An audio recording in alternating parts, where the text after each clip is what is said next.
Well, we have had the cultural beginning of the program. We'll be starting in a moment.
Good morning, everyone. A quick check. Am I clearly audible and visible to you all? If I could get a response. Yes, sir. Yes, sir, you're audible. Thank you Yes, so sir. much. Yes, sir, you are audible. Yes, sir, you are audible, sir. Thank you so much for that, everyone.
I request the participants if you can turn on your cameras. I'm sure this will make this interaction more interactive. We'll be able to create optimum value to each and every recipient and participant in this conference.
I have a lot of members joining for this conference in offline mode.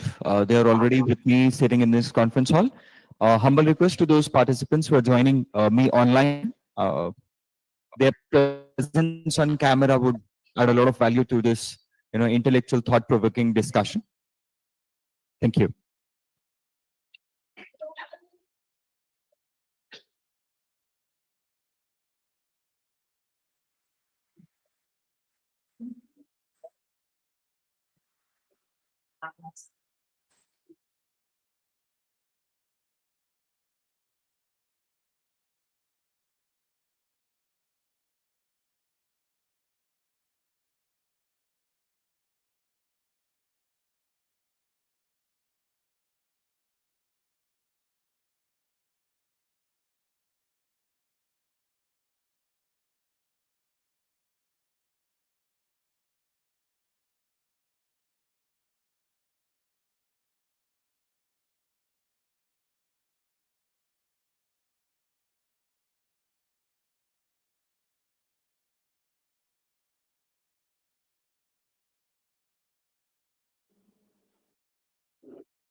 We will be starting in next couple of minutes. I'll be taking another 2 minutes or so, getting heads up. In the meanwhile, I'll just request you to hang on.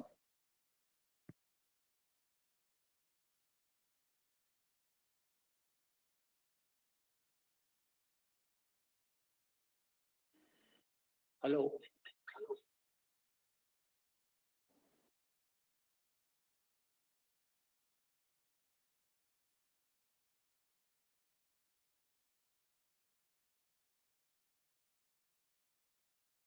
Hello.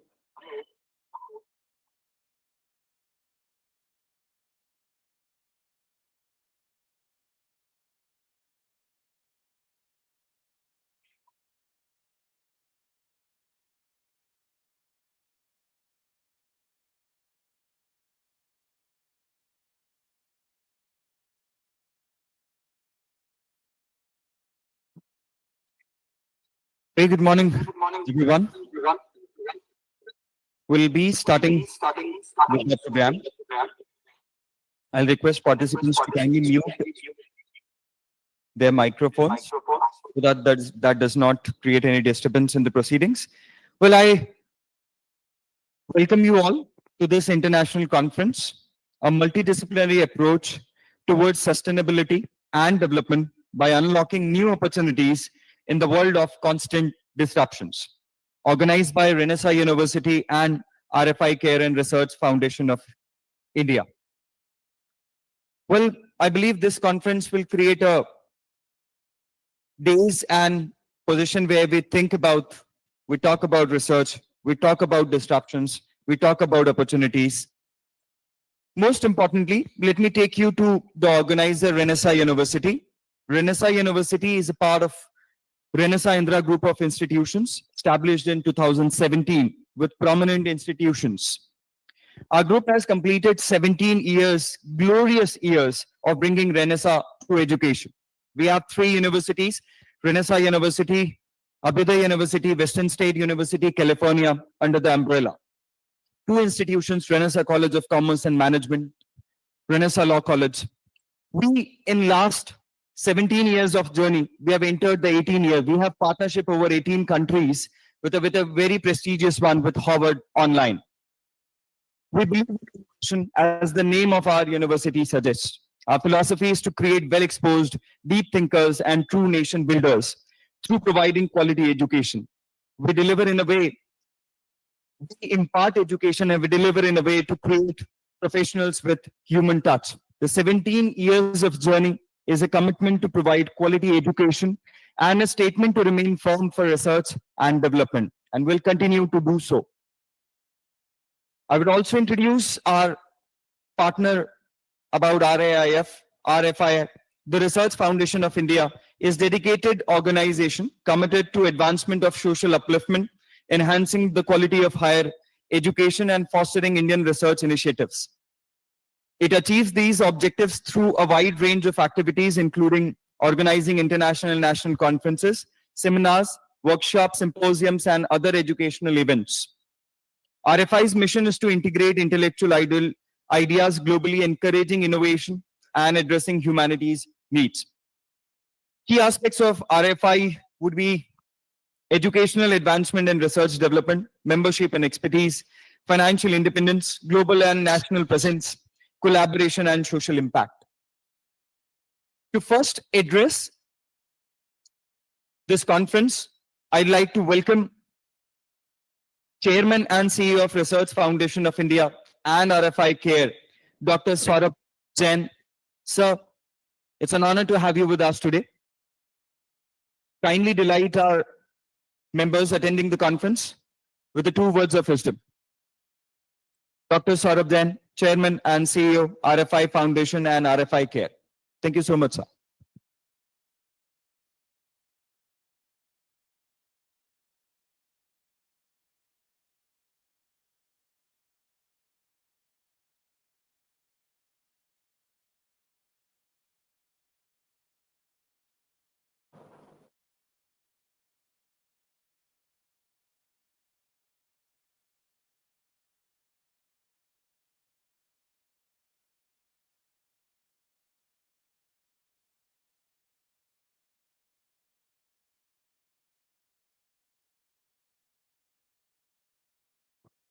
In the meanwhile, sir would join us, Dr. Saurabh Jain. I would also introduce the dignitaries from Renaissance University joining us in the chair. We have with us our Vice Chancellor, Dr. Rajesh Dikshit, sir. We have our Research Head, Dr. Jayesh Shah, sir. We have our Registrar, Dr. Amit Kumar Asija, sir. Our senior faculties, Dr. Jinesh Desai, sir, Dr. Lavina, ma'am. We have with us Dr. Rajni Undia, ma'am, Dr. Anand Bhatt, sir. We have with us Dr. Prateek Uppal, sir, and all the patrons and conveners from Renaissance University. We are waiting for Dr. Saurabh Jain to address. So, here we have you.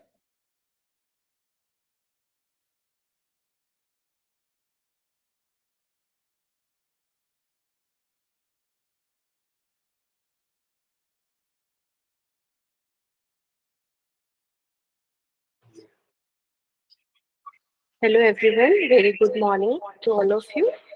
I am Dr. Reshu Jain on behalf of Dr. Saurabh Jain. Um, Good morning everyone. This is International Conference on Multidisciplinary Approach towards Sustainability and Development by Unlocking New Opportunities in the World of Constant Disruption. This is very approachable topic and everyone is welcomed in this. Our chief patron, CA Swapnil Kothari ji, Honorable Chancellor of Renaissance University Indore, Professor Rajesh Dikshit ji, Vice Chancellor, Renaissance University Indore, and Professor Amit Kumar ji, Hasida ji, he is Registrar, Residence University, Indore. Most welcome to our Professor Ashok Kumar Gupta Sarji, the Chief Managing Director of Research Foundation of India, our organizing chair, Professor Jayesh Shahji.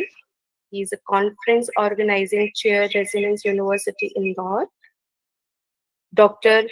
Yanakron Toprion, Chief Executive of the Bangshom Sub-District Administrative Organization. He is Director of Research and Consultancy Center for Development of Rajapark Institute, Thailand. Dr. Ajay Kumar Jain, National Coordinator, Research Foundation of India. Dr. Manish Dubey sir, President, Central India Board, Research Foundation of India.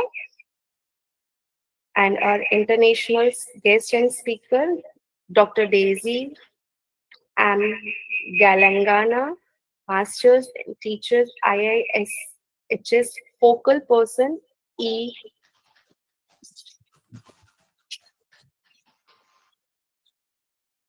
Rodriguez, Department of Education, Philippines. Hari Prasad Bhupatiji, Application Software Supervisor, Stellantis, USA. And our national guest speakers are Dr. Abhishek Tripathi ji, Vice Chancellor, City University, Ludhiana, Punjab, Independent Director of Ministry of Corporate Affairs, TEDx speaker. Dr. Pratik Mungerkar, FRSA, Scientist, Distinguished Professor, Director Research and Innovation, and Director of Internationalization, Samarth Group of Institutions affiliated to Savitribai Phule, Pune University, Maharashtra. Welcome everyone. Please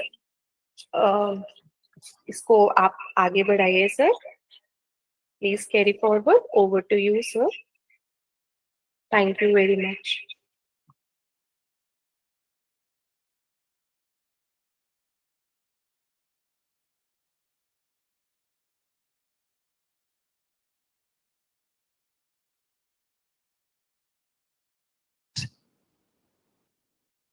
Thank you so much, ma'am.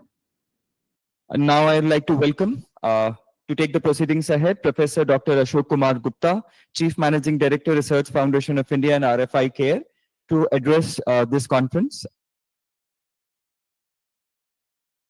Professor Dr. Ashok Kumar Gupta. Sir, can we have you?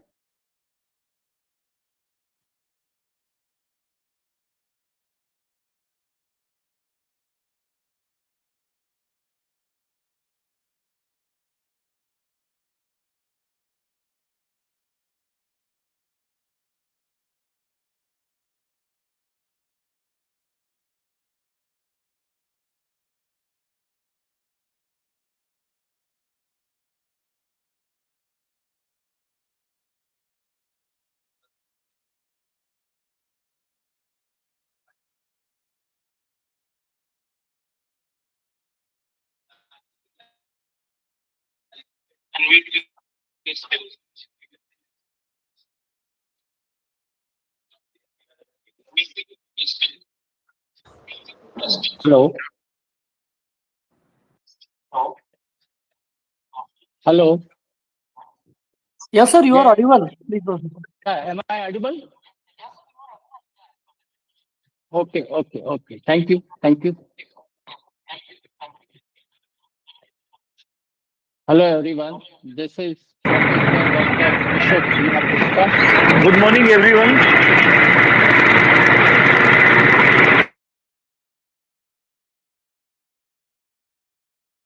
Hello.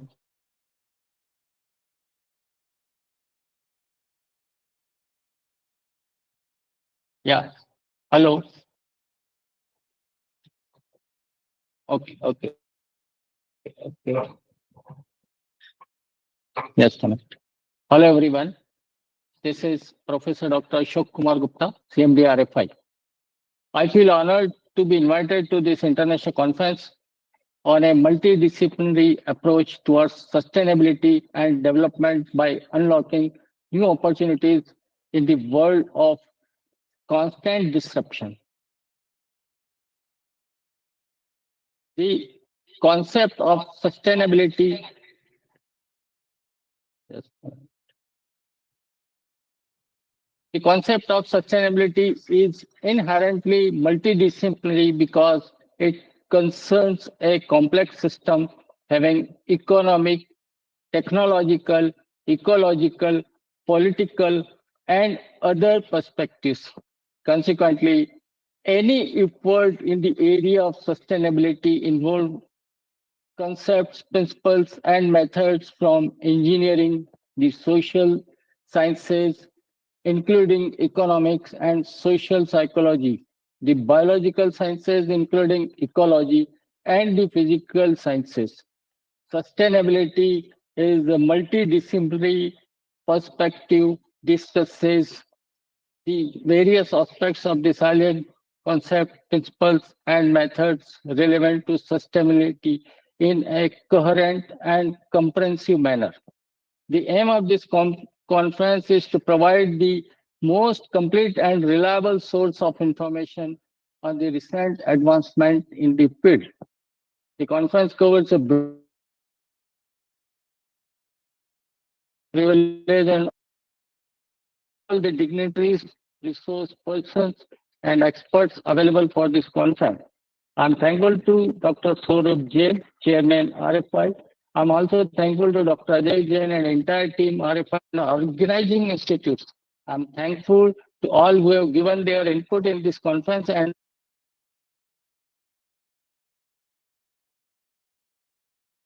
thank you again. Over to you. Thank you so much, sir. To move ahead, I like to request uh, joining partners from RFI team for conference proceeding and launching ceremony and honor ceremony. Over to partnering RFI team.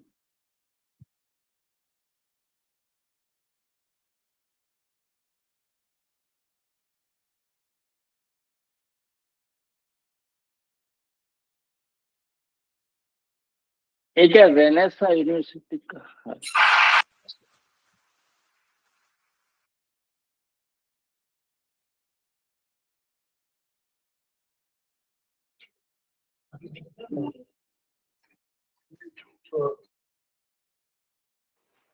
In the sequence, in few categories, RFI-CARE jury has decided to award Dr.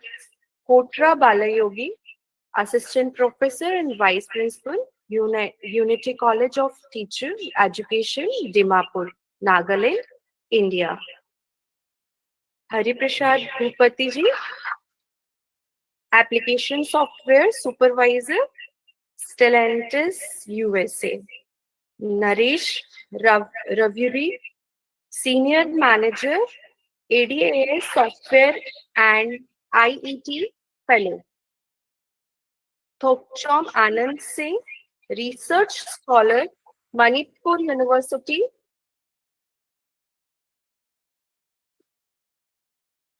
Congratulations, all of you.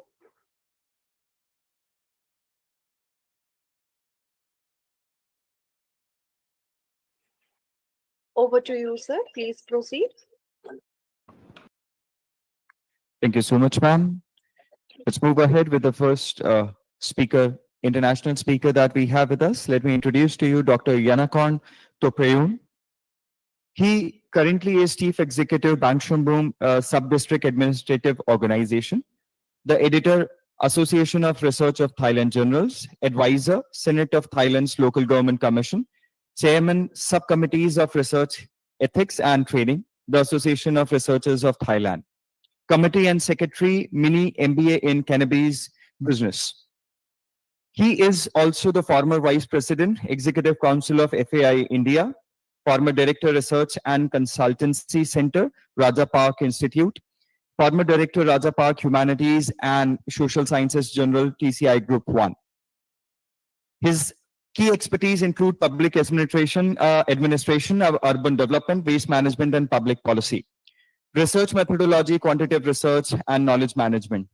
His notable recognitions would have invited keynote speaker as international conferences across India, Thailand, and Cambodia. Regularly publishes in Scopus Index and Q-Rank Journal. We have with us Dr. Yanakon Toprayun. So we are delighted to have you with us. So kindly enlighten our presentation members joining. So can we have you? Dr. Yanakon Toprayun. Yes. Thank you so much. Everyone hear me? Everyone hear me? Yeah, okay. Can I share my presentations? All right. Everyone see my presentation or not? Okay. And then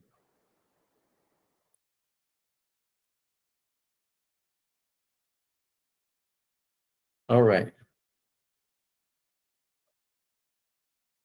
Okay, everyone see my presentation, right? Yes, sir. All right. Thank you so much for giving me to the new experience and joining is the conference. Thank you for is all organized for the joining today. This my topic is the local development from the application of artificial intelligence application for the startup in the local district. Is my name Assistant Professor Dr. Yanakon Toprayun. Now I have the two positions. First, I am Chief Executive of Bang Sombun Sub-District Administrative Organization, Nakhon Nayok Province. I mean the next from the Bangkok around 1 hour between 60 kilometers to my sub-district. Okay. And second, my position, I am the committee of the Association of Researchers of Thailand. Okay. Now I can introduce my current positions.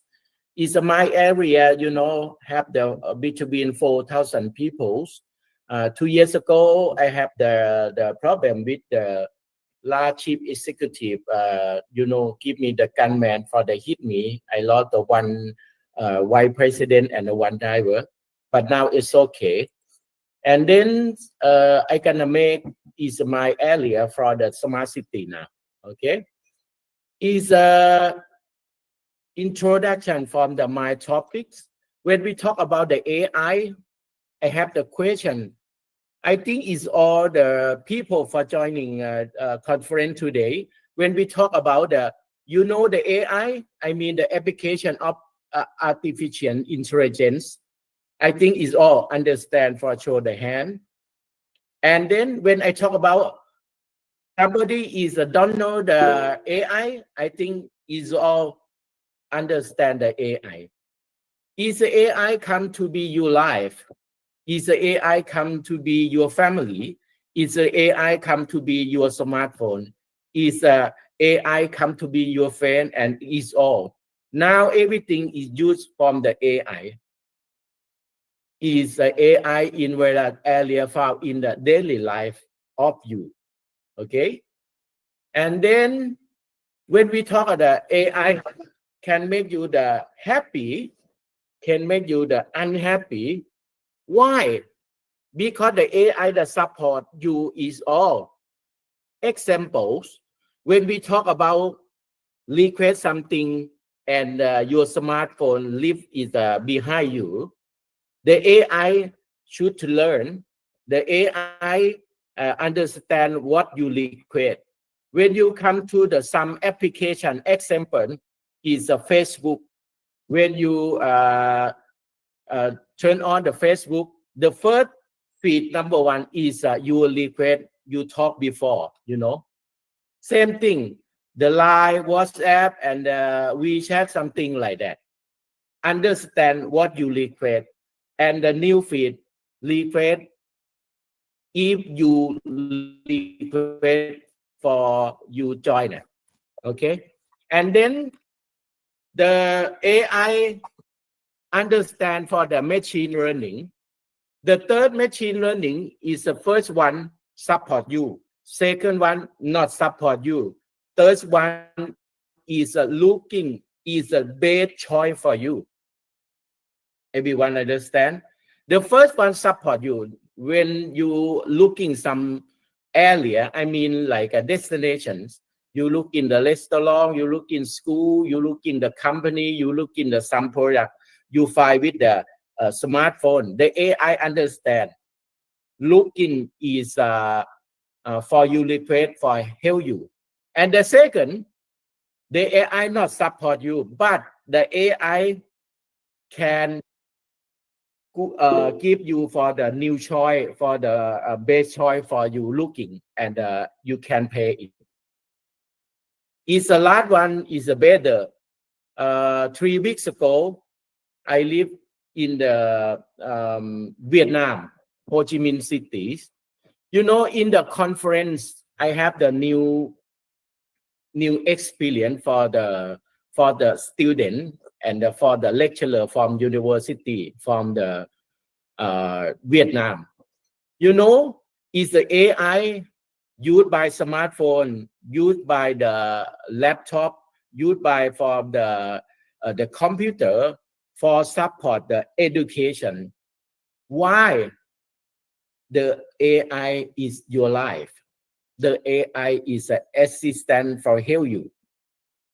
Okay, and then the deep learnings, the AI make the choice from you for the deep learning. Look like machine learning is a branch of AIs that all of the computer to learn from the data. I talk about the big data. I talk about is all the data. Is a platform take the without for the intentions for you the AI to analyze large amount of the data, identify the partner, identify the patterns, and make predictions. And the deep learner, you can show, can look it in my presentation, show you the image and the video, show you the speed, regulational, and the predictive analytic file, and the medical designers, recommendation system, supply chain optimizations. This all is deep learning.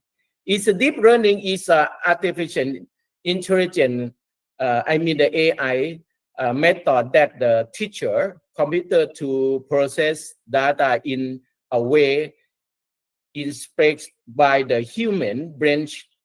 Deep learning help you for the model, looking for the model for help you for do something, help you for the computer.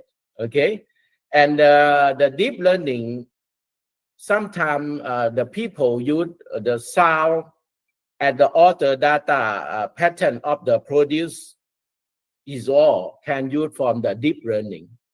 I like the medical.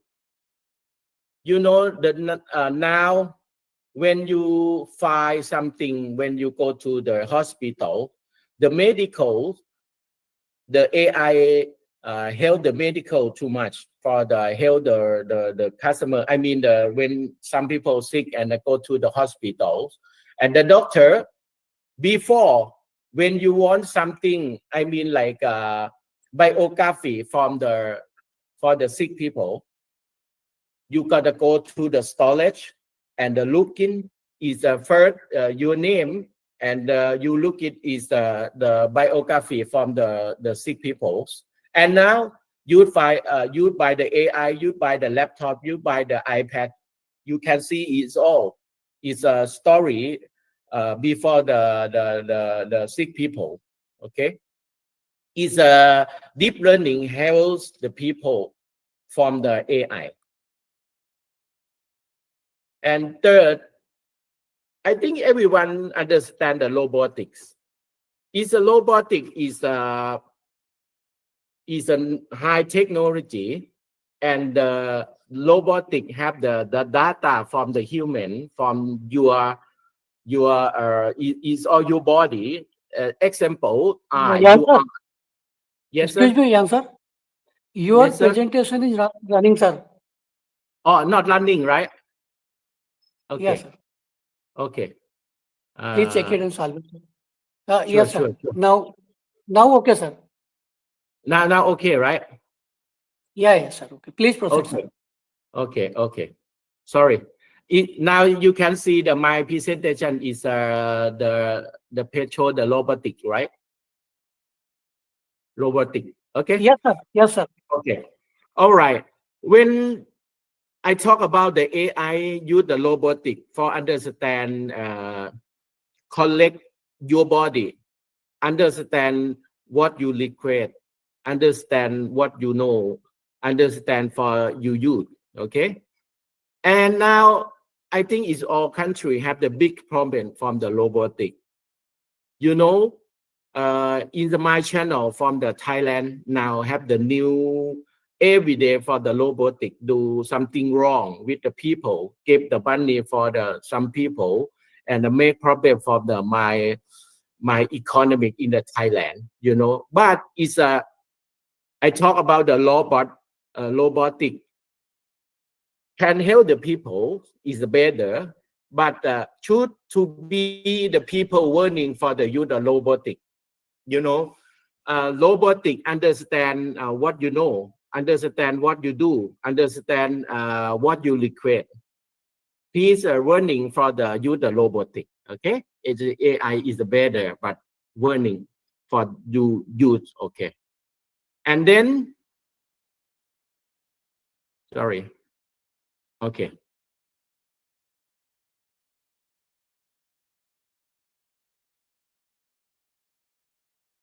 Hold on.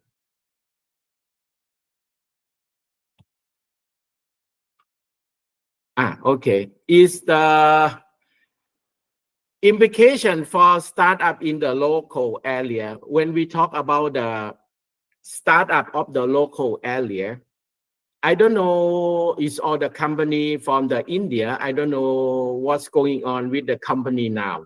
But in my organization, use the facial scanning, use the fingerprint for before kitchen work. Why? I want to know what about my co-worker. I want to know my staff for working. Who is a come early? Who is a come late? Who is the work too much? I mean the total for the hour per day. Who is the work too much per day? Okay, is scanning facial. The scanning is better for make you the big data for the co-worker. I don't know what's going on now for the company, but it's my office use it. Okay, and then is my office work by the AI, and the AI assistant for the help me. I had the example for the teach you. I have my friend, them do the clinic protection hair. Clinic is protect the hair. Them pay from the Facebook a year between 15 million per year. I talk to them, why you pay 15 million per year for the Facebook. Them said, you know, I have the over 200 million per year by Facebook. I said, oh really? Why you have too much money from the Facebook? Them said the Facebook looking the customer for them. I mean the target customer, the customer target for them should look who is the one that fix the hair, who have the money, who have the, you know, it's easy for the come to the my friend clinic for fixing the hair. That it's easy. The AI can help the startup in the local district by the social media. And my friend said the Facebook looking engine search for the who can to become to the customer. Examples who like for the beautiful, the Facebook look at them, and Facebook look at them can pay for the clinic. Them give you special. I mean, like sometimes have the special promotion, something like that. Okay. And then the AI can help you for understand the use some applications. Examples in Thailand now, my ID, I show you for the ID. This is my ID. Now I can work from the application from by smartphone. I don't bring the ID card to everywhere, but I bring the smartphone only. And when I want to use, I open the Thai ID by government, the application from government. I gotta have collect by facial scanning for the open, unlock the program, and check my finger and unlock for the, I can use the my ID, same the ID card like that, but I show from the smartphone. You can bring everywhere, and can use same like a ID card, the real ID card. And then the AI is smart. The AI do for the local district. I show you. Is the AI make from voice command the system. Some people, I think a lot of people try to work by the voice command the system. Example, when you go to the gate in your home, you take the voice for the opens and the close. Okay, you go to the somewhere like your car now is the car from the China. A lot of electronic, a lot the technology by the AI. You can turn on air conditioner by the voice. You can turn on navigation by the voice. It's smart from the AI. Hopefully, I think allow 5 years more is all people use the AI only. More 5 years is all people can use the AI only. Is all. Help you is all. Turn on the light, turn on computer, turn on television, turn on, turn off, something like that. A lot can help the people. And then the AI is smart. Smart for what? Smart for navigations. Navigator. Now the car use navigations. Ship used from the navigations. Airplane used from navigation, right? And is more use navigation by the AI. Okay. And then when we talk about the AI, a lot the country use the AI from the signal lights, traffic lights, automatic for the use the turn on the signal light. Why? Is a signal light managed by the traffic? Is more traffic have the sensor check the car? Should be the manage the traffic by the signal light. Turn right, the green right, yellow right, and the red right for support the traffic. Is a smart for the AI. And then is the AI made from the people health? Check it is a material. Check it is from the chemical. A lot the AI like a sensor. Now when you looking in the Google, when you looking in the Shopee, a lot the technology for the check it for the chemical, check it for the some chemical for help you. This is a very important, is a better for the AI. And last one I want to show is all for the AI is really smart. Smart for what? Smart for the smart home system. Over maybe 10 years more, is all how is all home have the AI for help the system. Check it for the signal, internet, check it for the hypothesis, check it is for the amplitude, check it is for the season and all. The AI can help the people. And now a lot of product from the China, from the another country is easy for use it, and the price is so cheap too. The AI application for startup in the local direct district. Okay.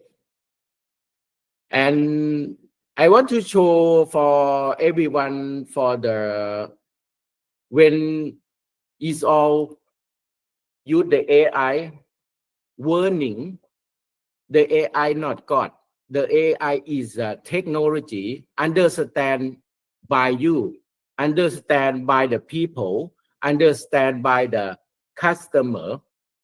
You teach AI, not AI teach you. When you go, you do something is better and give for the AI do something wrong with you. Not you, but another people give something wrong for the AI. The AI memory do something wrong for the another people, for the something for you. Should be you understand for you the AI. Hopefully soon the people use the AI is all. Hopefully is my presentation for make the people understand the AI more. Thank you so much. Thank you for listening. Thank you.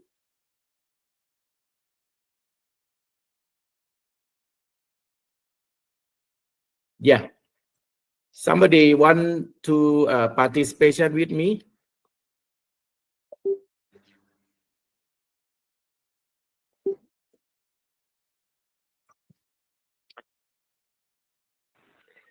Sir, I had a question, sir.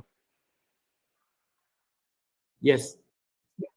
Sir, as you told, main role of AI in this presentation, but AI can hack any of the transaction in accounts of any kind of hospitality, which you are talking about.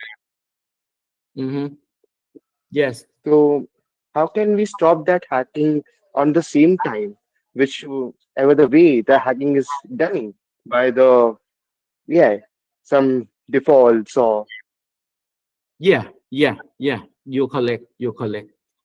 And you know, it's your style and my style for you. The AI, maybe some is the same thing, but some is different. Okay. Firstly, when you use the AI, is a warning. AI yes, sir. understand by you. You hear me? Yes, sir, I can hear you, sir. Can you repeat Okay. the question, sir, please?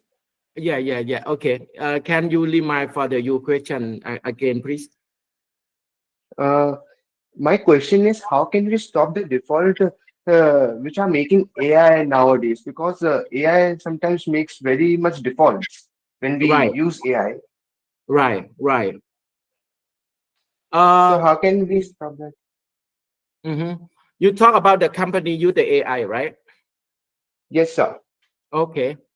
I don't know from the India, but the Thailand, I think the more the country, more the company use the AI. Firstly, for the uh, after for work, Okay, sir.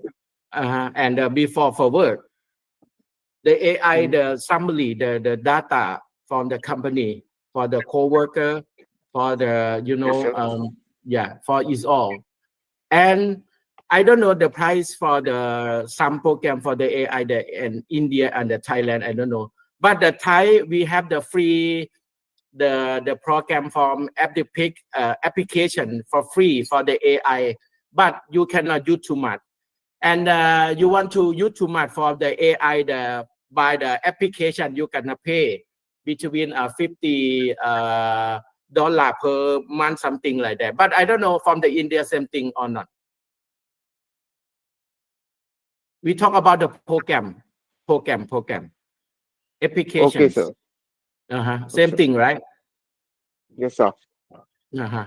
Yeah, is correct or not Thank, correct? I gonna say sorry. Okay. no, no, sir. Thank you, sir. Thank you, sir. Yeah. Thank you so much too. Thank you, sir. Thank you so much, sir. Thank you. Thank you, Pastor AJ. Okay. Taking response and taking Thank the you, sir. question. It's absolute pleasure for us to having with you us today, and we are delighted after your address. Moving ahead in the sequence, I'd like to call upon another international speaker for today, Dr. Daisy Galgina, Master Teacher IISHS, Focal Person, Department of Education, Philippines. Dr. Daisy Galgina, ma'am, can we have your address? Yes. So can you hear me? Yes, ma'am. Thank you so much. Delighted to have you Right. with us. So I would like to welcome everybody to this international conference and thank you for inviting me. So this is an international conference on multidisciplinary approach towards sustainability development, unlocking new opportunities in the world of constant disruption. Okay, so for today, my topic is more on who I am because I am an educator. So I'll be talking about sustainable society in quality education, wherein we can unlock a lot of possibilities in the world of the sustainable goals, which is number 4, the quality education. So welcome to this presentation of exploring the crucial role of quality education in building a sustainable society. So we will be dealing with the importance of education address inequalities and explore innovative approaches, just like the AI that we were talking about a while ago, and emphasizing the need for inclusive and accessible learning environment. Okay, so first of all, the importance of quality education nowadays is number 1 is the empowerment and agency. Well, I guess quality education empowerment, it empowers individuals with knowledge, with skills, and critical thinking. Wherein this critical thinking to make informed decisions and contribute to our sustainable future. Okay. Another one is the economic development, which is also very significant nowadays. A well-educated workforce is essential for economic growth and innovation. I believe in that, okay? Because it will lead to a more sustainable and equitable society. And the other one is the environmental stewardship. Okay, so when we say environmental stewardship, this is more on the education plays a very vital role in raising environmental awareness and promoting sustainable practices, fostering responsibilities for responsible citizens. Okay, so aside from this significance of quality education, we will be having this educational inequalities and disparities. Okay, sometimes the access and equity. There are barriers to quality education. Okay, so barriers to equality or barriers to quality education exist, including socioeconomic factors, no, and even the locations and systemic biases. Okay, so that's one, access and equity, and the other one is resource allocation sometimes. So disparities in funding and resource often lead to unequal educational opportunities. Okay, for our students, especially for marginalized communities. So these are just some of the disparities, and the other one is representation and diversity.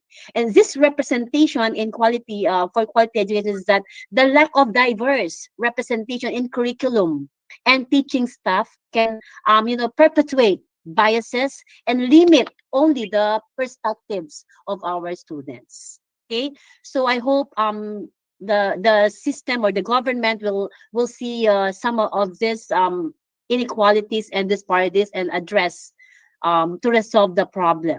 Okay, so another thing is the innovative approaches or the innovative approaches to teaching and learning, which is, I guess, as an educator, we have to put emphasis on this. And I know a lot of educators are here today in this conference. So innovative approaches to teaching and learning. Number one is the project-based learning.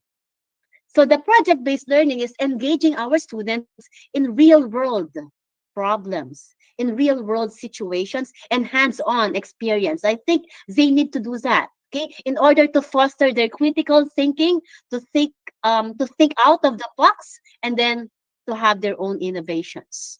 That is number one, the project-based learning, and the other one is the technology integration.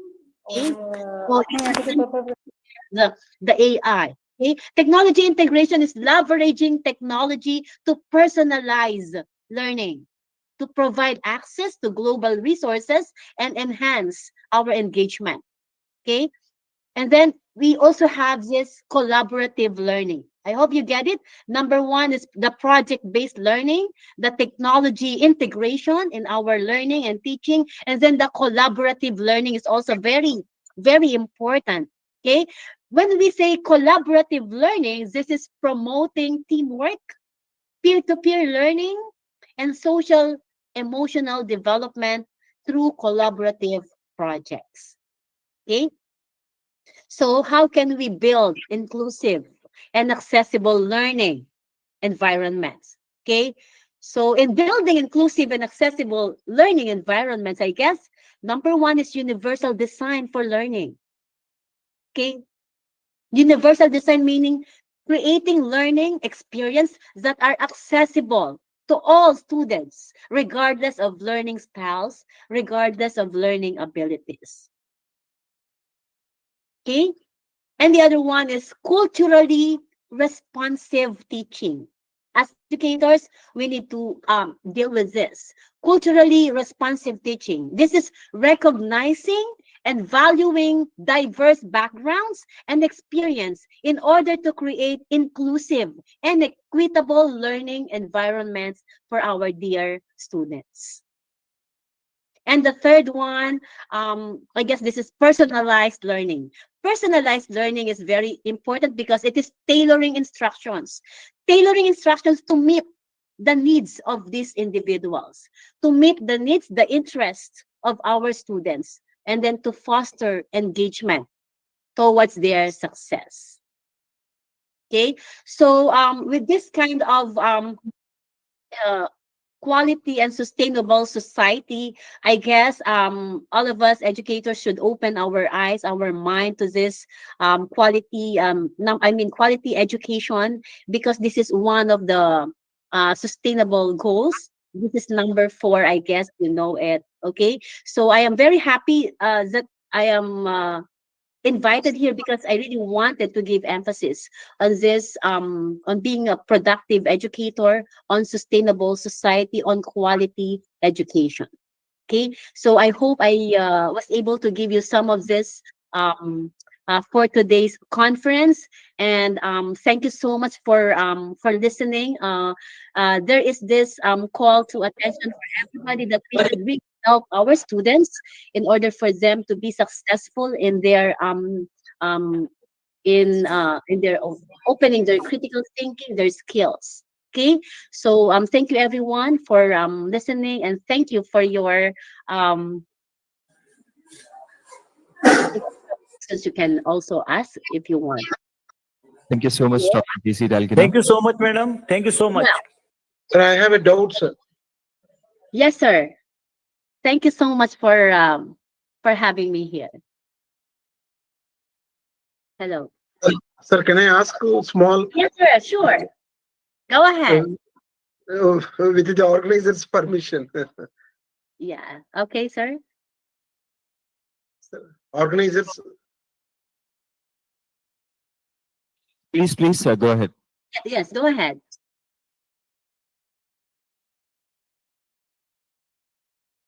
Sir, you may go ahead and ask question, please. ma'am, good morning. Dr. Balayogi from India, ma'am. Yes, this is Dr. Daisy Galgana from the Philippines. Yeah, ma'am, just I'm asking how we can motivate, encourage parents regarding this artificial intelligence or digital technology. Thank you. Yeah. Okay. So actually, in this particular in education, of course, our number one partners are the parents of our students. Okay, so we need to have a good and harmonious relationship with them, partnership with them, in order to motivate them to help their children, because our clients are the students. Therefore, we should have a very harmonious relationship. So in what way? So we will not only educate our students, but also educate the parents of our students, so that they will be aware on what is happening in the education system. So I guess they should be also given this proper education and proper awareness regarding integration, regarding technology, and because some of the parents, they just send their students, or they just send their children to school, and that's it. So we educators, we have this responsibility as well to have this partnership with the parents of our students as our number one clients. Ma'am, any special activities or programs for parents? Yeah, we can perhaps we can make some programs or activities for them to invite them in school and talk about this new trends in in the education of their children, so that they will be aware of it, and they will feel that they belong. Okay, they are our partners in education. Yes, sir. Thank you so much for your question, and that is very helpful. Thank you, Rajiv. Thank you so much. Yeah.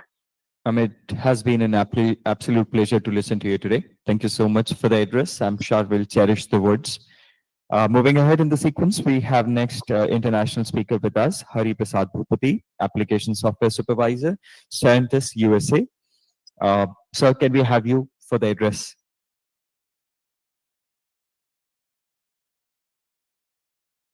Mr. Hari Prasad Bhupati is the next person to address. Sir, can we have you? Yeah, can you guys hear me? Yes, sir. Can you guys It's audible. Okay. Hey, probably let me pull out my presentation. So I mainly would like to talk on the.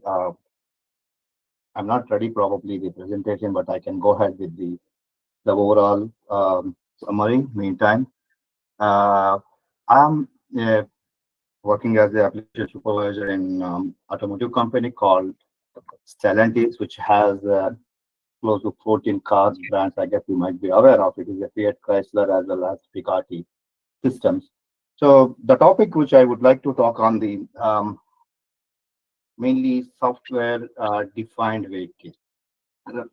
There is, I guess everyone aware of it. The trend in the automotive is across is moving towards software defined, like a plug-in and play, like how you use your mobiles, different apps. The same way, the automotive shifting towards in the direction. Just hold on. Let me pull out my presentation. I guess it will be easy to go ahead with that. Um,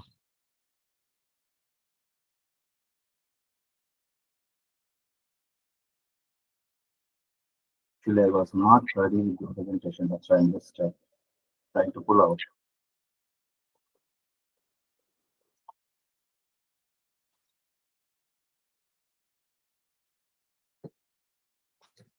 Let me show my screen.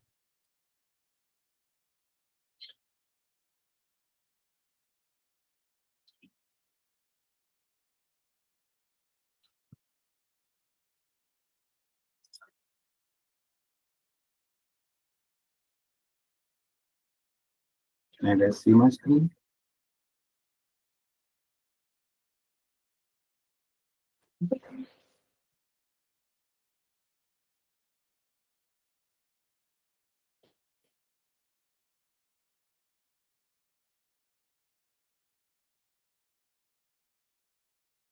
Can you guys see my screen? Yes, now the presentation is visible. I'm not sure which one you guys can see. Is that something evolution of STV's one single screen you're seeing, or because I have two screens? That's why it confused. Mm, that's not that.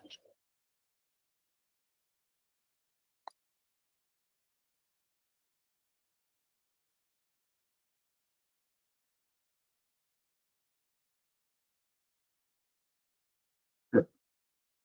Just now.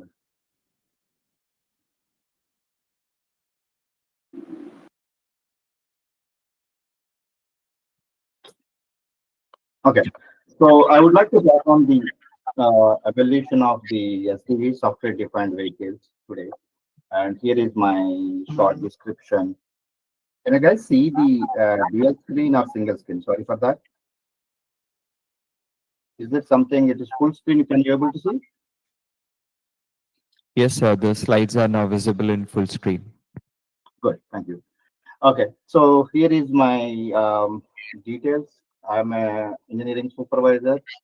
As a strategic product and people leader working on the different electric architecture and software-defined vehicles.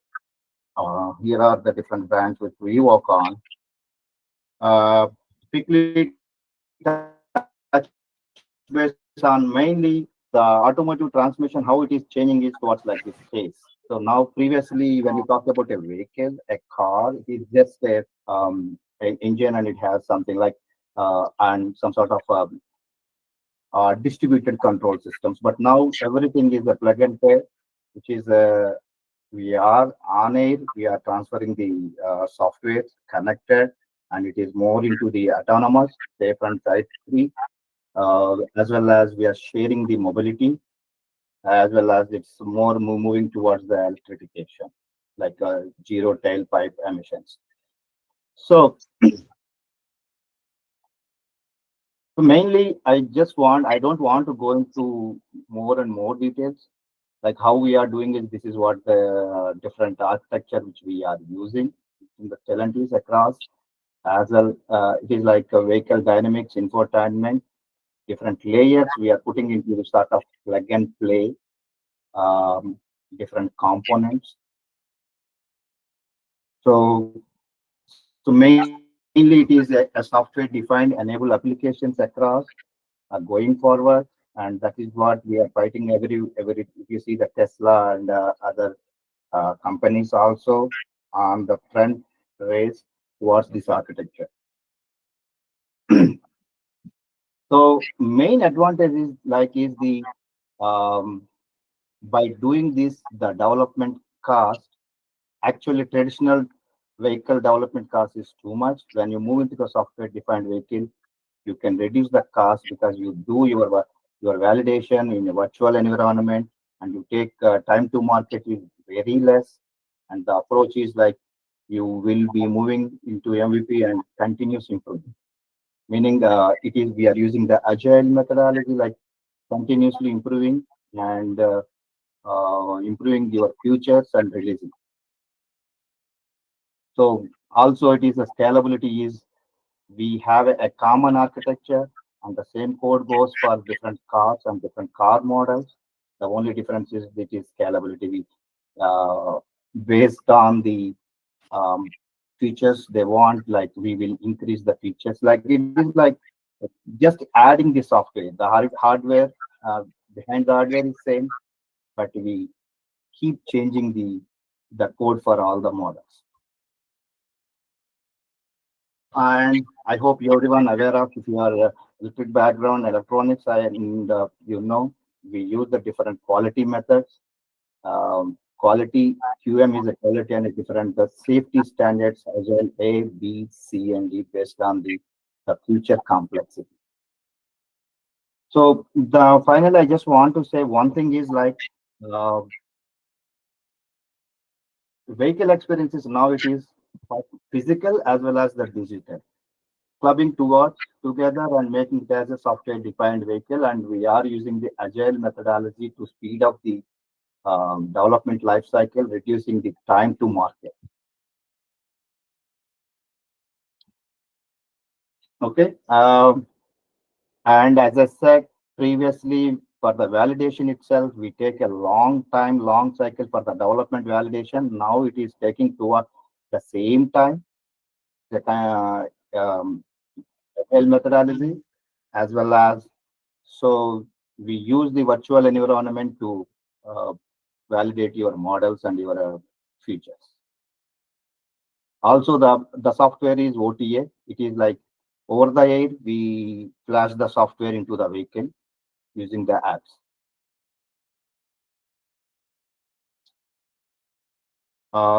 These are all further. As I said, like we are using the virtual engineering workbenches and where we are using the digital and the cloud technologies to speed up the development as well as the validation, and mainly to faster time to the market. And as also we nowadays what we are doing is different level of virtual environment testing so that we can actually reduce the validation cost, and as well as it improves the quality of the product by different level of the testing in the virtual environment. Yep. I don't want to go into further. It is the pretty much a short description.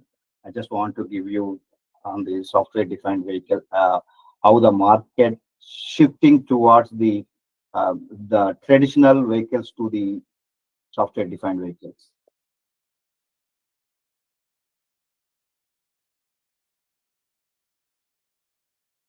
And my apologies because I was not planned properly. Otherwise, I would have taken more details into the presentation. And I'm happy to answer any questions or on now or offline. If you have any questions, you can reach out to me as well.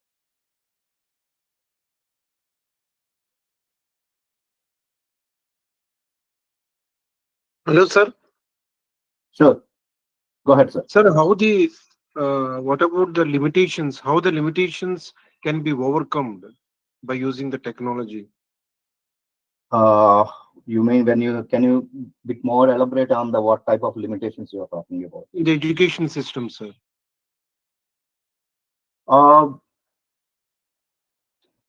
Limitations, definitely it is one is definitely we need to have always we have to every day it is a learning because it is speed phase of technology changing, so we need to be Yes, sir.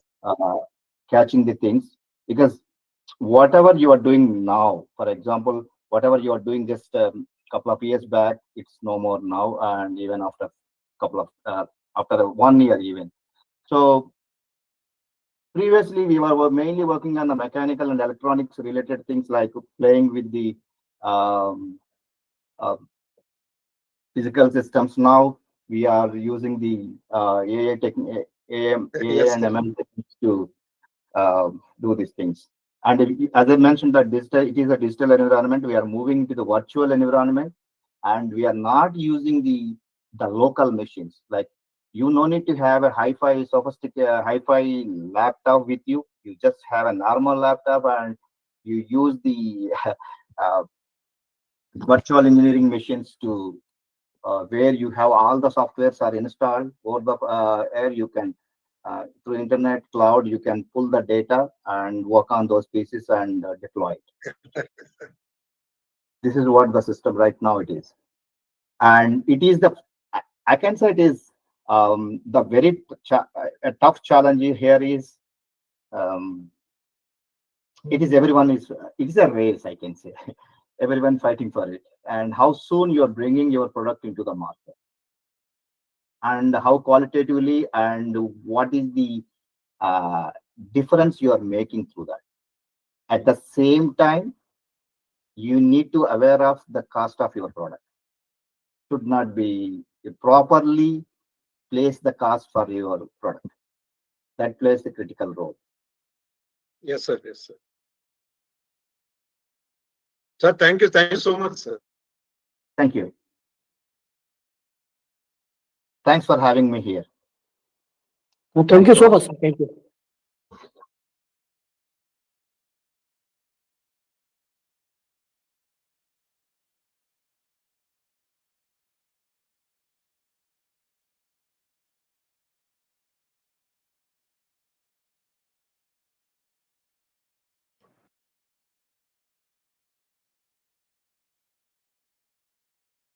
Over to organizer. If you know no more questions.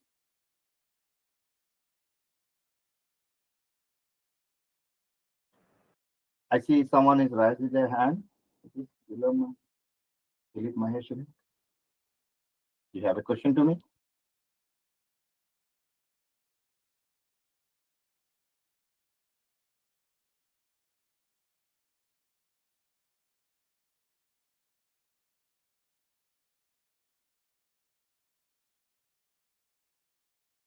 If not, thanks a lot. Thank you, guys.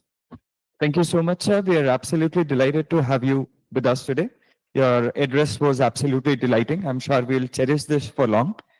Next in the sequence, we have with us Vice Chancellor, City University, Ludhiana, Punjab, Independent Director, Ministry of Corporate Affairs, and a TEDx speaker, Dr. Abhishek Tripathi. So we share a close affinity with you. I'm sure I remember a small conversation that I had with you. We'd love to have your address. Dr. Abhishek Tripathi. So, good morning, everyone. Good afternoon, everyone. And it is really great to be part of this great event. I hope I'm able to everyone there, sir. So you're visible. Yeah. Right, right.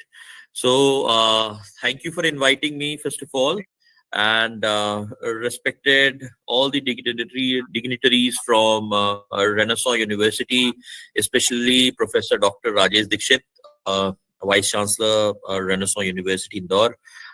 Very few people know that, so let me just talk this because he is also my guru. I'm one of his disciples over here.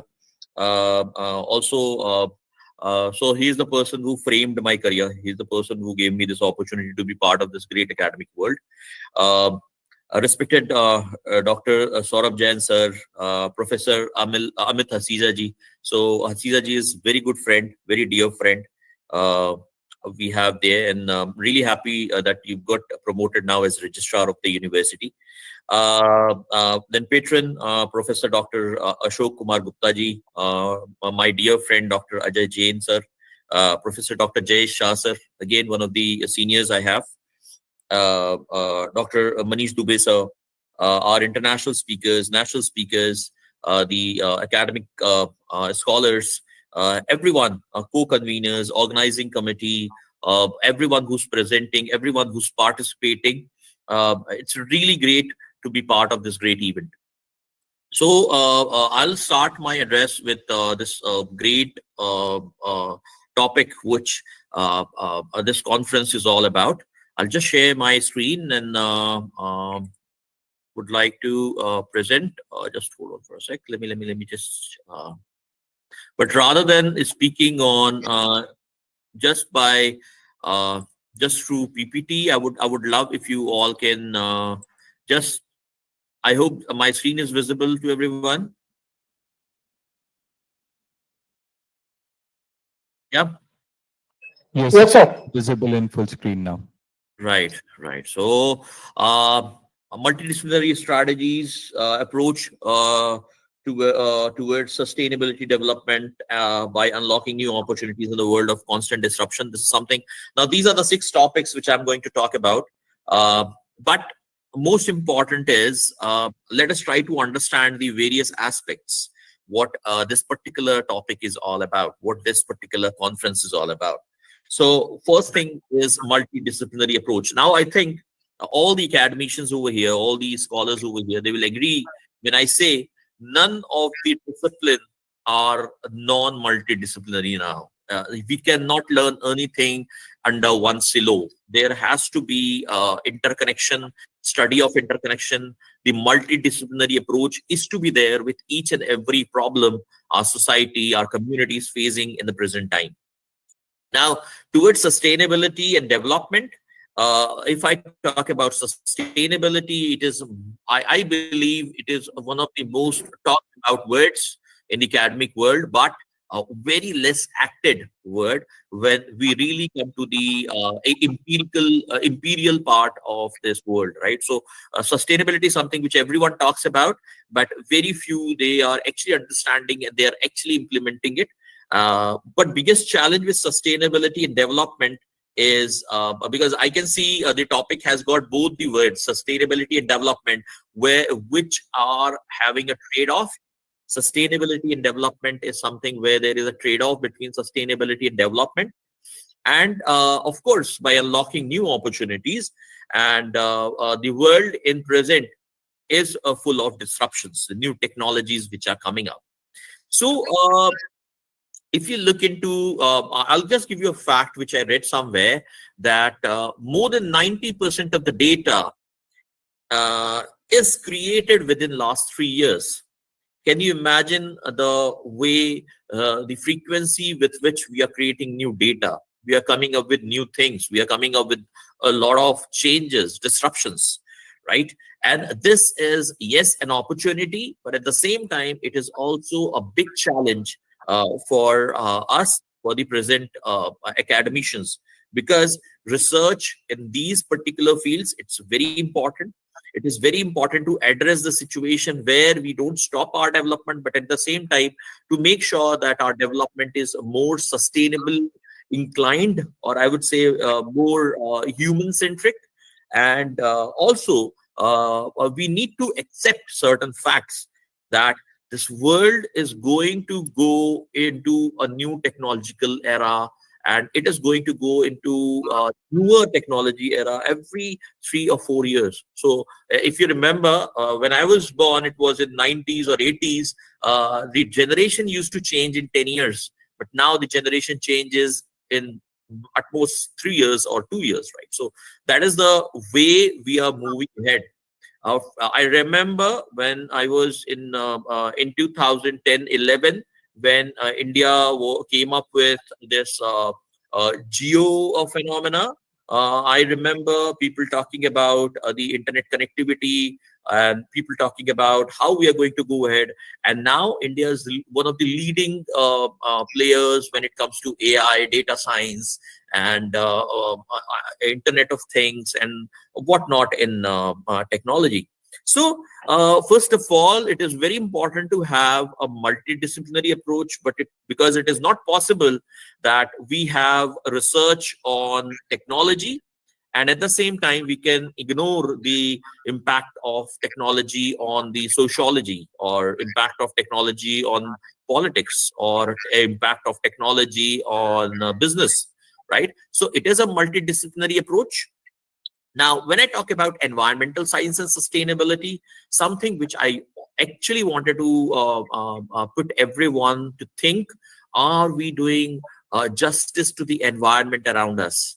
And is the sustainability is not only about environment, but it is also about preserving our environment and making sure that there is environment growth, environment development, at the same time keeping the environment intact, at the same time developing in an economic way, developing in a senseful manner. And I think that is again something which we need to think about. So there has to be a discourse on how environmental science and sustainability is very important, and how it can be included as a part of the policy making, as a part of the thinking towards the sustainability and the growing technological disruptions.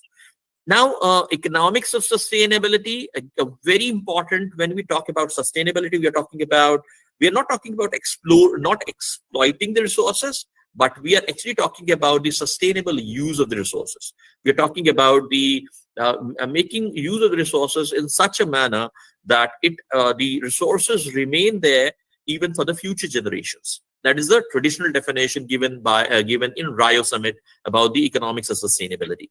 Now, when I talk about sustainability today, if you look into the way we are going ahead with the exploitation of especially physical resources we have, we really need to think about the economics of sustainability. We really need to think about how we are going to go ahead in the future.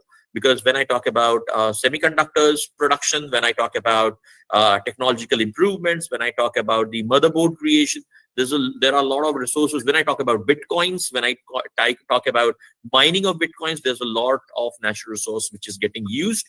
And it is very important to find out this balance between the environment, between the sustainability, between the interest of the future generations and the growth and development part of the economy. Social dimension of sustainability, of course, we are seeing a lot of changes in the newer generation. And you might have come across many people saying like there is a lot of change in the societal matrix, societal dilemma which is created. But I would say the society is moving ahead. Technology is going to change, and we need to move even sociologically. Even society will have to be running with the same speed with which the sustainability or with which the technological advancement or the growth is running. So it is very important to look into the social dimension of sustainability, because there is, I'm talking about the scientific research which has been carried out, there is behavioral change after the internet disruption which came in later 2010s and 2011s in India. You can see a lot of behavioral change in the newer generation as compared to the older generations we had. So there is sociological, there is psychological dimension to the sustainability, to the disruption which is happening in the technological world. Now, technological advancements for sustainable development. Now, this is something a very different approach I would like to give each and every one over here. When we talk about technological growth, and when we talk about sustainable development, we always see that as a trade-off. When let's say we grow technologically, so we will be compromising somewhere on the sustainable development. But can we think this way, like, okay, for sustainable development, let us have technological advancements. Let us have technological advancements in the field of sustainable development.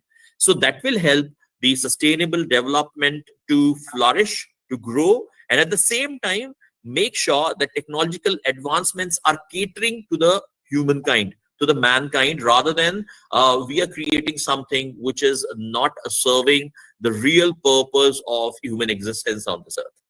So, and there are various case studies and practical applications which I can talk about.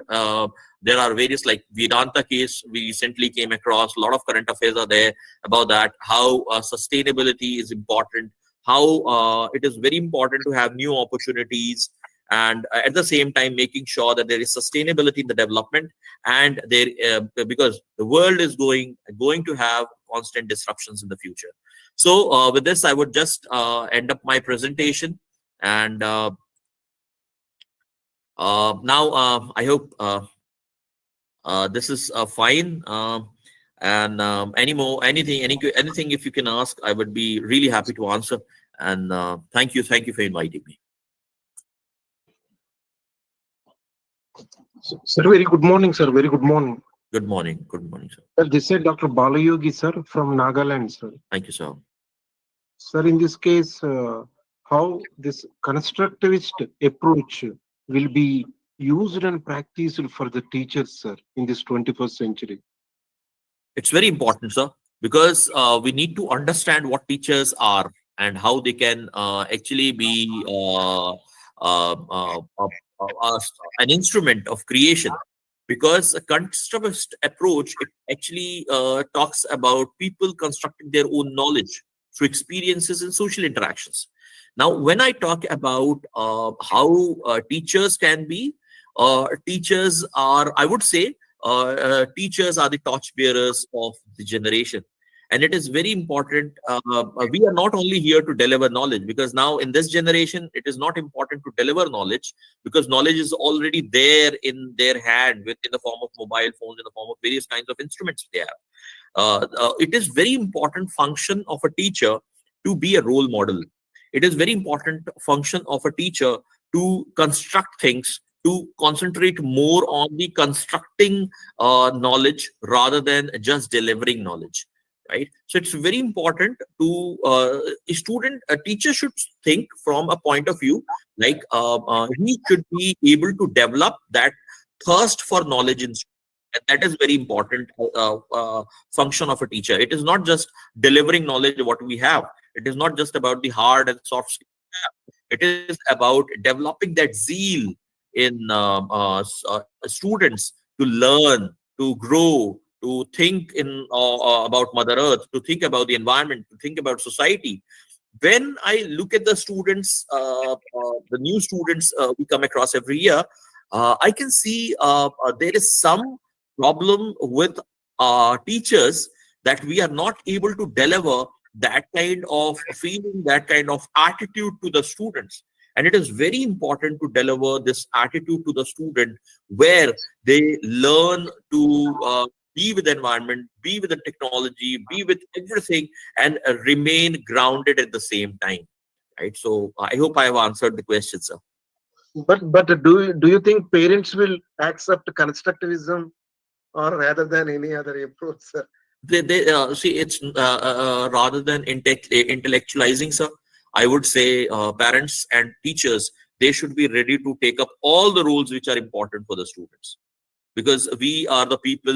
Let's not bound ourselves. I remember I'm a very I had this opportunity to interact with and work with one of the great leaders belonging to Renaissance University. She Swapnil Kothari sir, and I remember one of my conversations with him, and where I was talking about the various kinds of the ideologies in the world. And I told we were having conversation that we should not be bound by any ideology, we should not be bound by any theory when it comes to teachers. We are ready to change whatever our students are going to face. So let us be protective in that way. I would say let us be paternalistic in that way, rather than just making some theory or making some So thing. thank you very much, sir. We blessed and Thank you. honored, sir. Grateful. Thank you. Sir. Thank you, sir. Thanks a lot, sir. Sir, it's been an absolute honor to listen to you. Thank you, sir. And it's absolutely delighting to have you with us over again today. The affinity remains so strengthening every time we interact with you. Pleasure to have you. Thank you so much, sir. Thanks a lot, sir. Thank you. Moving ahead in the sequence, where today we have with us scientist, a distinguished professor, Director Research and Innovation, and Director of Internationalization, Samarth Group of Institution, affiliated to Savitribai Phule University, Maharashtra, Dr. Prateek Mungekar, FRSA. Dr. Prateek Mungekar, sir, can we have you with us for the address? Yes, sure.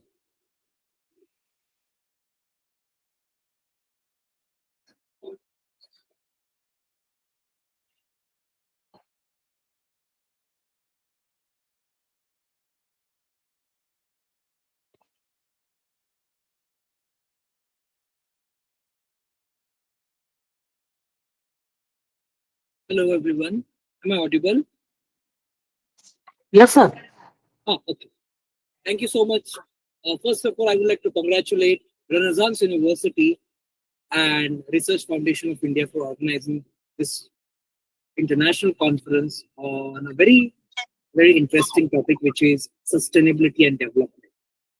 Thank you so much, Dr. Ajay, for the kind invitation. And thank you so much, all the lovely audience who are actively present here and asking so many beautiful questions. So, good morning, distinguished researchers, educators, and esteemed listeners. It is an honor to stand before you today to discuss a subject that lies at the heart of our collective future, sustainability and development. But today, I invite you to look at it from angles we often overlook, approaches that challenge conventional wisdom, inspire innovation, and compel us to think differently. The very first concept which I am going to emphasize on is about the symbiosis of technology and nature. So we need to breach or bridging artificial and natural intelligence. This is very, very important because nowadays people are using AI, artificial intelligence, abusively rather than ethically and responsibly. So traditionally, sustainability is viewed as a harmony between human activity and the natural environment. But what if we introduce artificial intelligence as an ally to nature, not a threat? Let's take one example, like machine learning models to predict and reverse deforestation trends. I'll tell you the real life example. In Costa Rica, AI powered drones identify areas where forests are at risk and aid in seed planting. So mimicking natural dispersal mechanisms. That this is the best idea when it comes to sustainability. So this hybrid of artificial and natural intelligence creates what I call a synthetic symbiosis, means bridging human innovation with nature's resilience. That is the need of that's what we need. So as researchers and educators, how can we integrate these advancements into our disciplines to ensure that technology and ecology walk hand in hand? Now, the second aspect is about culture or cultural sustainability. We need to preserve intangible heritage through education. So, development is not just physical infrastructure or economic growth, it is also the preservation of cultures and traditions. So, the loss of indigenous knowledge is an often ignored sustainability crisis. Consider the efforts in, for example, New Zealand, where the Maori people have partnered with local universities to digitize their oral histories and traditional ecological knowledge. So this data is then used in climate change models to develop region-specific adaptation strategies. So this approach reframes cultural sustainability as a dynamic tool for development. So how can educators incorporate indigenous wisdom into curricula, and how can researchers ensure its practical applications? That are my questions. Another perspective which I would like to share is about circular economies in education. We have seen circular economies in business and finance, but in education, because we all are educators. So learning from nature's looks. Nature thrives on circular systems. So waste from one process becomes the fuel for another. Yet, our current education system remain largely linear.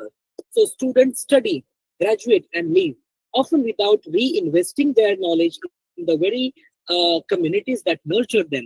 Now, the concept of circular education proposes that institutions act as hubs of lifelong learning where alumni mentor current students, research outcomes fuel local economies, and education becomes an ongoing loop of exchange and impact.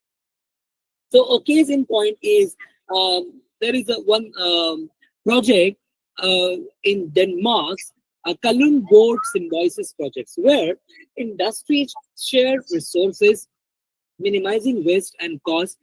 Now the question arises here: can we apply this industrial sustainability model to educational systems, ensuring no potential is wasted?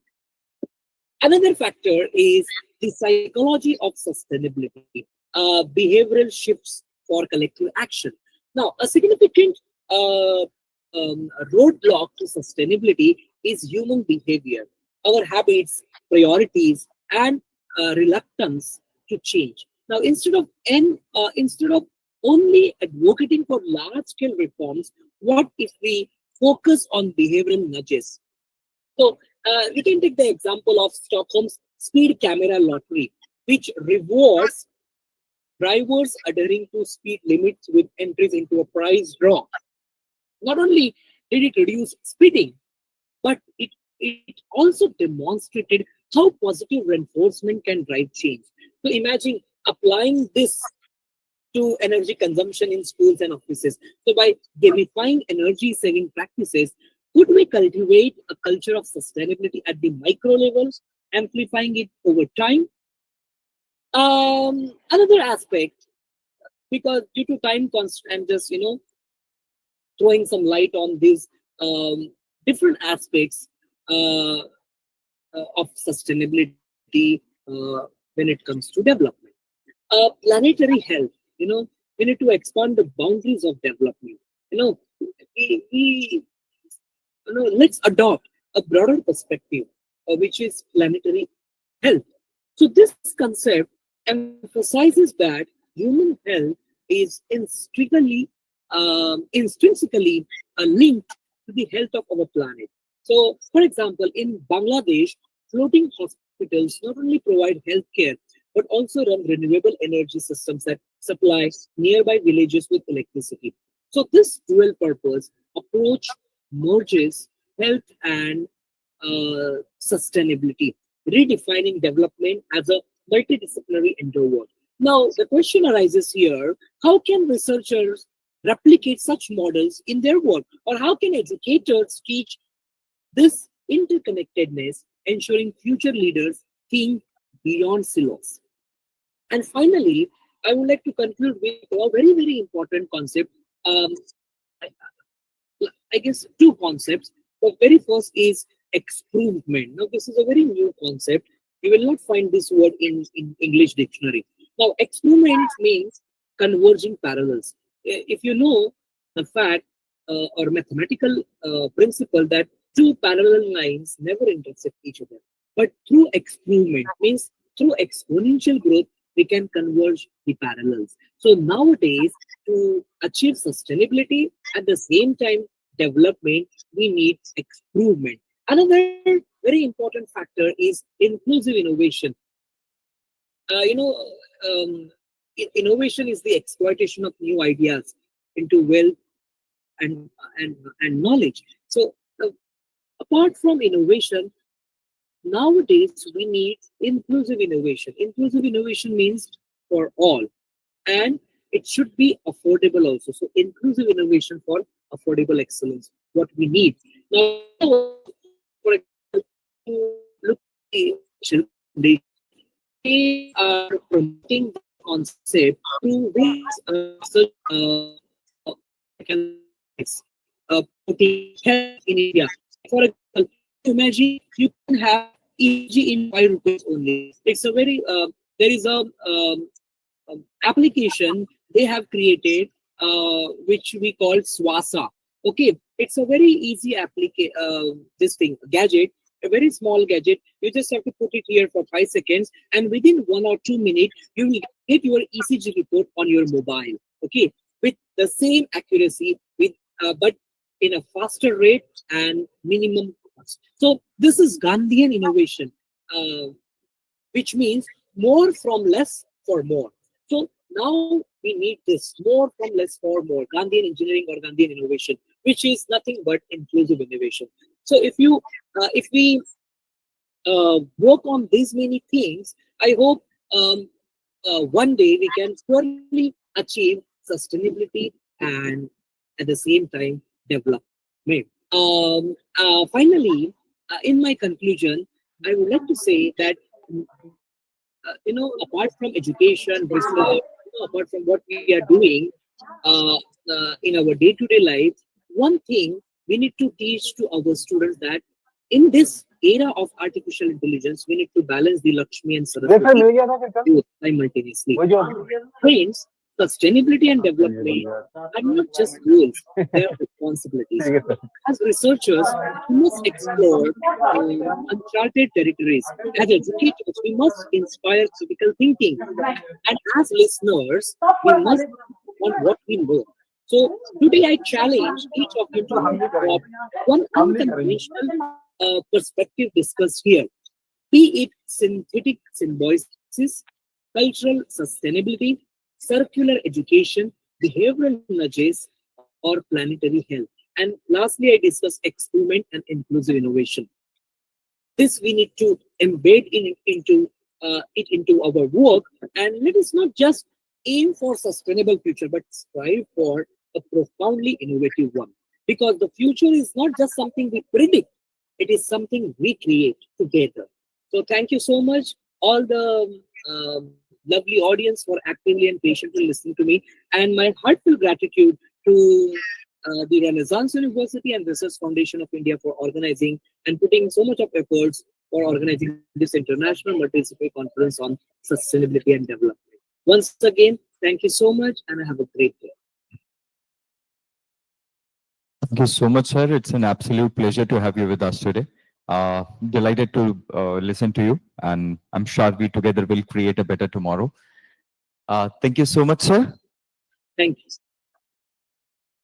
Now, I'd like to call upon our organizing chair for the conference, our senior faculty, Dr.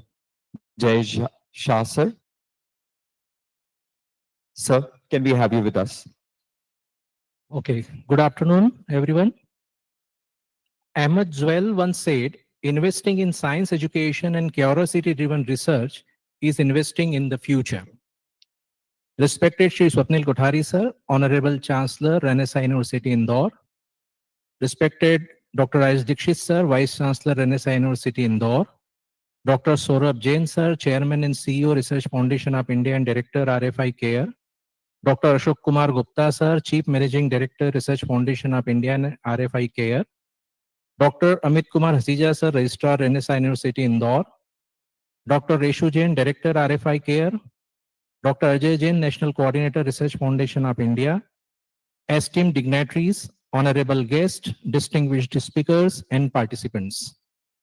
On behalf of Renaissance University, Indore, I, Dr. Jay Shah, would like to express my heartfelt gratitude to each and every one of you for making this international conference a success. A special thanks to our keynote speaker, Dr. Yana Kon Toprayun from Thailand, Dr. Daisy M. Galgana from Philippines, Mr. Harshi Prasad Bhupati from USA, Dr. Abhishek Tripathi from Ludhiana, and Dr. Pratik Mangekar from Pune for sharing their expertise and insights, which have enriched our understanding of sustainable development. The contributions made by them have been invaluable. You all have showcased that lifelong learning is an important part of well-being, and research helps in learning the same. The process of researching benefits the well-being of both an individual and society in general. Thanks to the participants for their active engagement and enthusiastic participation. Their presence has made this conference a truly international and enriching experience. Before we conclude, I would like to express some special thanks to Dr. Ajay Jain, sir, National Coordinator RFI, for their understanding, contributions, and support to the conference. Once again, thank you all for making this international conference a memorable experience. A big round of applause for all of us. Thank you. Thank you so much, sir. For the further proceedings, I'd like to welcome Dr. Jinesh Desai for the technical session ahead. Over to you, sir, Dr. Jinesh Desai. Thank you so much. Thank you, Professor. Now we'll be starting off with the technical sessions. So first, I would be inviting Sneha, and she would be giving a presentation on the research, harvesting insights, revolutionizing agriculture through predictive soil health assessment with artificial intelligence. Ms. Neha Poddar.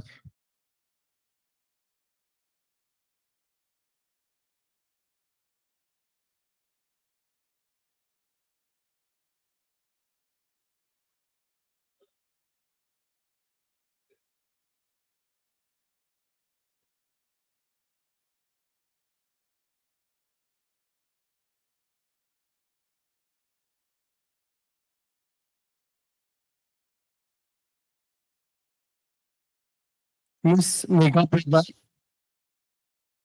are you there in this conference?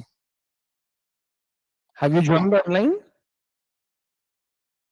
Okay, fine. I would be moving to the next one, and a small request to all the participants that you would be, each participant would be getting 5 minutes to present their paper.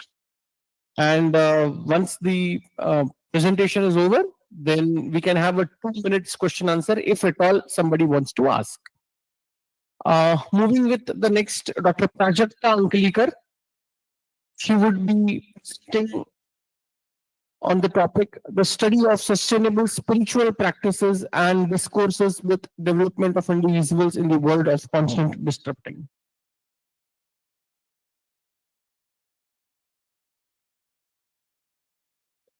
I think Dr. Prajakta is Ankalikar is also not there. Moving towards the next participant, Surya. Surya is there in the meeting.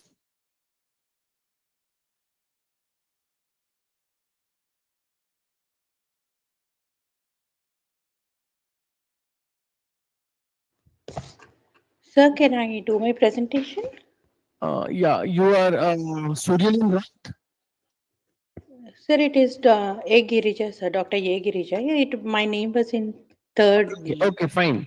So let me request Dr. A. Girija to present their research.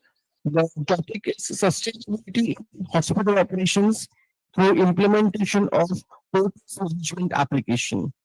Dr. A. Girija?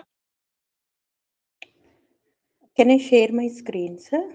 Yes, ma'am, we can hear you. Sir, actually, I'm sharing it from my mobile. Please let me know if you can see it. Yes, ma'am, Is, please. is my screen visible, sir? Yes, ma'am, yes, ma'am.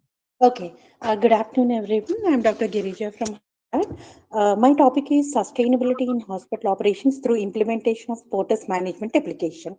Actually, we all know that hospital porters, they are staff members. They help in several functions of the hospital, like transporting patients or equipment, supplies, and many other items. Also for cleaning and maintaining hospital areas or responding to emergency situations, working closely with hospital staff to ensure the patients are transported safely and efficiently. But we know that all these things are done manually.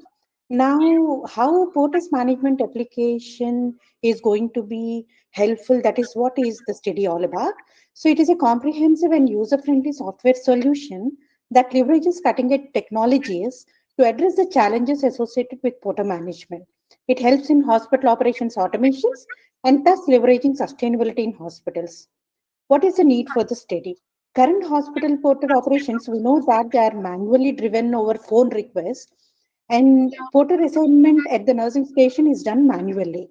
But when we automate the processes like task assignment, scheduling, real time tracking, applications, they can help porters work more efficiently and patient waiting times can be reduced. This application can also enhance patient safety by providing real-time tracking and analytics that enable hospital staff to monitor patient movements and respond quickly to any issues or delays. These are the following objectives of the study: to understand the current POTUS management process at the study hospital, to study the development and implementation of POTUS management application, to compare manual process with POTUS management application.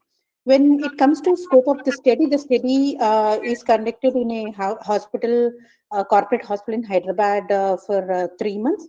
And POTUS management application is applied in all areas where POTUS are required, like transporting patients, moving medical equipment, supplies, lab, specimens, or assisting in cleaning and maintaining of hospital equipment, then responding to emergency situations, transporting patients to emergency department, assisting with patients transfers, collecting and delivering patient meal trays, or patient admissions, discharges. So everywhere in all aspects of the hospital, this particular application is there. Then when it comes to sampling method, simple random sampling is used where the study unit includes porters, nursing staff, billing staff, biomedical engineering team, IT asset management team, food and beverage team. Sample size total 113 end users were there. And primary data is collected by interviewing the users on the current processes and creating process flows regarding the documentation and design of the workflow of applications. Secondary data was collected from hospital records. When it comes to data analysis and presentation, from the graph, we can see that number of tasks when it is understood, many tasks have been assigned because of wheelchair transfers and stretcher transfers, and very less tasks were there when it comes to general stores management. When the study about the average time taken for completion of the task is analyzed, we can see that average time is long for stretcher transfers, almost taking 21 minutes 46 seconds, and for CABG transfers 23 minutes 31 seconds. And it is very less for sterile supplies movement, taking only 8 minutes 59 seconds and 9 minutes 33 seconds for unsterile supplies. And overall, when it is analyzed regarding number of tasks completed and cancelled, almost 34,368 tasks were completed and 615 tasks were cancelled by admin themselves, and by some other reasons 1036 tasks were cancelled.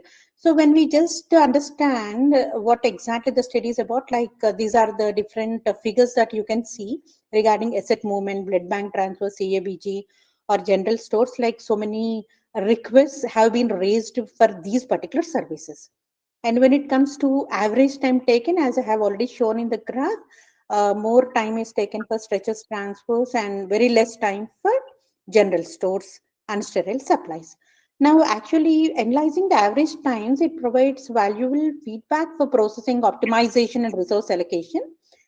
And we can see that a well-implemented protest management system can use the data to identify bottlenecks, enhance task efficiency, and improve overall hospital operations. The data from the POTUS management system in hospital, overall, we can observe that 34,368 tasks have been assigned and 136 cancellations and 615 from end users were done. With 113 end users, it is observed that 50 POTUS are responsible for completing the assigned tasks. Basically, before implementation and after implementation, what is the basic difference? Like before implementations of POTUS management application, all the tasks were assigned to the porters manually. So there is a communication gap and misunderstanding, delay was there. Some porters were getting more work and some were getting less work. So even work burden is not properly scheduled. So all these uh, things were happening. But after implementations of porters management application, clear communication was there. Everybody is assigned the same load of workload. Then unnecessary tasks were reduced. Porters know what exactly they need to do. They will get notification regarding wherever the work is there and all that. So when we see the overall comparison, before implementation, there were almost 75 porters, but after implementation, only 50 porters were there. And after implementation, it helps to generate so many reports. Then it helped to understand the tag times. Then it helped to track real time. There was no miscommunication. But definitely, capital investment is required to apply porters management application. So we can conclude that the successful implementation of this system is definitely going to improve the efficiency and optimize the services provided, and thus definitely resulting in sustainability and resource disruption can be overcome. The limitations include like definitely new systems, technical expertise is required, then hospital staff and porters have to be trained, and when it comes to handling patient information, it is very sensitive and confidentiality has to be maintained. So thank you all for giving me this opportunity. Thank you.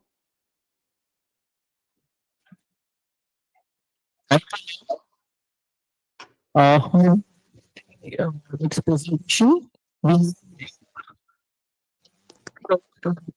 Lakshmi, and they would be giving the presentation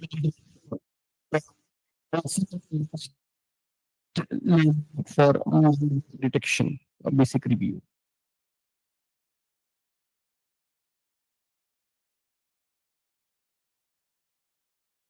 I think they are also. Okay, moving ahead. Anisha Ray and Arjun Das, are they available in the conference? Yes, sir. Okay, okay. So, Instagram is shaping gender norms study of the its role in perpetuating gender equality in the digital age. Over to you, ma'am. Thank you, sir. I'll just share my screen. Is it visible? Yes, ma'am, it's visible. Okay. Thank you so much. Good afternoon, everyone. My presentation for the day is basically going to be the topic, the role of Instagram in shaping gender norms amongst the urban Indian Gen Z. And it's going to be a cumulative study of the media genre and its role in perpetuating gender inequality in the digital age. The primary purpose of this particular topic has been the understanding of how basically the exposure to a social media platform helps shapes a certain notion of how gender stereotypes are attached or how the perception of gender equality is attached to the direct correlative experience of being exposed to the Instagram as a platform. This particular study kind of correlates two very important factors, one of them being the understanding of the urban Indian Gen Z, primarily because this study tries to understand this particular target audience, which, as per certain criteria and research, as mentioned in the paper and in the research cumulative understanding, has been shown to be codependent on this particular platform for almost all of their needs, starting hierarchically from the need for information seeking to the need for networking to the need for correlative parallel identity existence. So obviously the interdependence between the platform and this particular target audience that we are looking at results in a cumulative understanding of their entire shaping of ideologies, perceptions, and social and cultural understanding is directly influenced by their exposure to the platform. This results in basically the hierarchical understanding of a very important theory that we're looking at, which is two most important theories. One is the agenda setting theory, which obviously is directly correlative to the kind of power that Instagram gets when it has a target audience being blindly camouflaged by the exposure to the same. And the next being the two-step flow model, which is characterized by the primary Instagram influencer culture, which is a very important part of the study, because this primarily tries to focus on how this particular influencer culture is using the whole idea of gender notions and ideologies as per the framework of commercialization and propaganda. The Maslow's hierarchy of needs basically talks about the stages of a person's need. And the target audience in understanding of this particular study kind of correlates with how basically when their financial privileges are taken care of, it's easier for them to be blinded by a platform which basically starts the hierarchy from the level of the psychological needs, which is the last level of hierarchy. The overall research has been done in a way that it kind of takes into the user perspective into consideration, and therefore the quantitative research with a survey analysis has been taken into the forefront of conducting the research. The primary findings and discussions has been in the basis of the understanding of the direction of the feminist messages, the brand activism versus the genuine activism, therefore the capitalism that has been the primary focus of consumerism and materialism, the feminist branding that has been the core of algorithm-based echo chamber mechanism and nothing to do with what it actually stands for beyond the algorithm-driven echo chamber analysis. The product commodification being a very important part of selling and consumer